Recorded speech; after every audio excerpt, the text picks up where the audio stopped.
ಇಂಡೋನೇಷ್ಯಾದಲ್ಲಿ bus tanker ಮುಖಾಮುಖಿ ಡಿಕ್ಕಿ, ಬೆಂಕಿಯ ಕೆನ್ನಾಲಿಗೆಗೆ 16 ಮಂದಿ ದಹನ. ದಕ್ಷಿಣ ಸುಮತ್ರಾ ಪ್ರಾಂತ್ಯದ ಟ್ರಾನ್ಸ್ ಸುಮತ್ರಾ ಹೆದ್ದಾರಿಯಲ್ಲಿ ಮಧ್ಯಾಹ್ನದ ಸುಮಾರಿಗೆ ಕನಿಷ್ಠ 20 ಪ್ರಯಾಣಿಕರಿದ್ದ ಇಂಟರ್ಸಿಟಿ ಬಸ್ ವಿರುದ್ಧ ದಿಕ್ಕಿನಿಂದ ಬಂದ ಇಂಧನ ಟ್ಯಾಂಕರ್ ಟ್ರಕ್ಗೆ ನೇರವಾಗಿ ಡಿಕ್ಕಿ ಹೊಡೆದಿದೆ. ಡಿಕ್ಕಿಯ ತೀವ್ರತೆಗೆ 2 ವಾಹನಗಳಲ್ಲಿ ಬೆಂಕಿ ಕಾಣಿಸಿಕೊಂಡಿದ್ದು, ಬಸ್ ಚಾಲಕ, 13 ಪ್ರಯಾಣಿಕರು ಹಾಗೂ ಟ್ಯಾಂಕರ್ ಚಾಲಕ ಮತ್ತು ಆತನ ಸಹಾಯಕ ಸೇರಿ ಒಟ್ಟು 16 ಮಂದಿ ವಾಹನಗಳೊಳಗೆ ಸುಟ್ಟು ಕರಕಲಾಗಿದ್ದಾರೆ. ರಸ್ತೆಯಲ್ಲಿದ್ದ ಗುಂಡಿಯನ್ನು ತಪ್ಪಿಸಲು ಹೋಗಿ ಬಸ್ ವಿರುದ್ಧ ದಿಕ್ಕಿನ ಲೇನ್ಗೆ ಪ್ರವೇಶಿಸಿದ್ದೇ ಈ ಭೀಕರ ಅಪಘಾತಕ್ಕೆ ಕಾರಣ ಎಂದು ಪ್ರಾಥಮಿಕ ಪೊಲೀಸ್ ತನಿಖೆಯಿಂದ ತಿಳಿದು ಬಂದಿದೆ. ಅಪಘಾತದಲ್ಲಿ 4 ಪ್ರಯಾಣಿಕರು ಬದುಕುಳಿದಿದ್ದು, ಅವರಲ್ಲಿ 3 ತೀವ್ರ ಸುಟ್ಟ ಗಾಯಗಳಿಂದ ಬಳಲುತ್ತಿದ್ದಾರೆ. ಗಾಯಾಳುಗಳನ್ನು ಹತ್ತಿರದ ಚಿಕಿತ್ಸಾಲಯಕ್ಕೆ ದಾಖಲಿಸಲಾಗಿದೆ.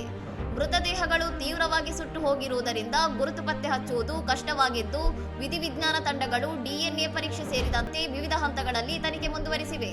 ಇನ್ನಷ್ಟು ಸುದ್ದಿಗಳಿಗಾಗಿ ನೋಡ್ತಾ ಇರಿ ಸೌರಂ ಟಿವಿ.